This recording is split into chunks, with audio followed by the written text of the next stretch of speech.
In HS 410, we learned about multiple issues in aging. One of the first things we discussed as a class were the natural physical changes that occur in the later stages of life. In order to define a physical change being associated with age, we learned that it must be a universal progressive decline that is due to age and no environmental factors. Some of the natural changes we discussed were the skin, which over time loses elasticity by loss of elastic fibers, sarcopenia, the decline in skeletal muscle, and brain changes, characterized by the thinning of gray matter. Along with these natural changes associated with age, we also learned about some common chronic illnesses found in the elderly population. Osteoporosis is an age-related disorder that reduces bone mass and increases susceptibility to fractures. Understanding this disorder is particularly important, especially regarding fall prevention.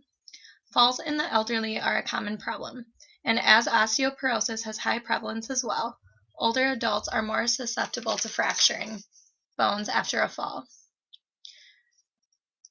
Vision disorders are also a common problem in the elderly. In class, we learned about 3 vision disorders: glaucoma, cataracts, and macular degeneration.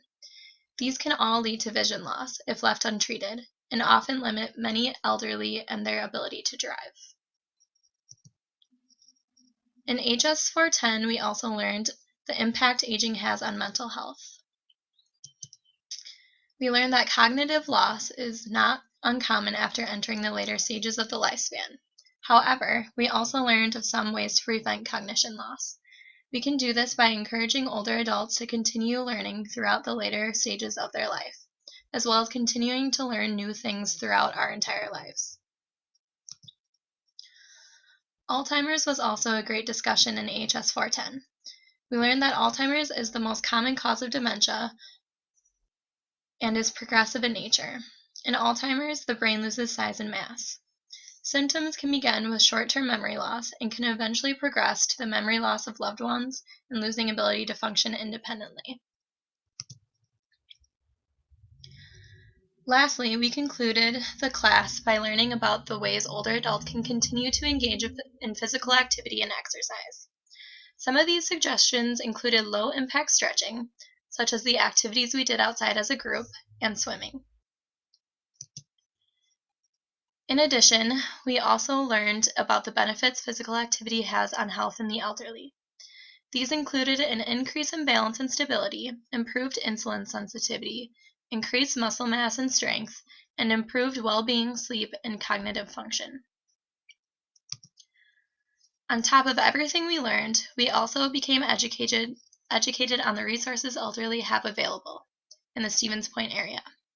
The Lincoln Center, Aging and Disability Resource Center, and the YMCA all offer different services to the elderly, from fall prevention to physical activity to assisted living tasks.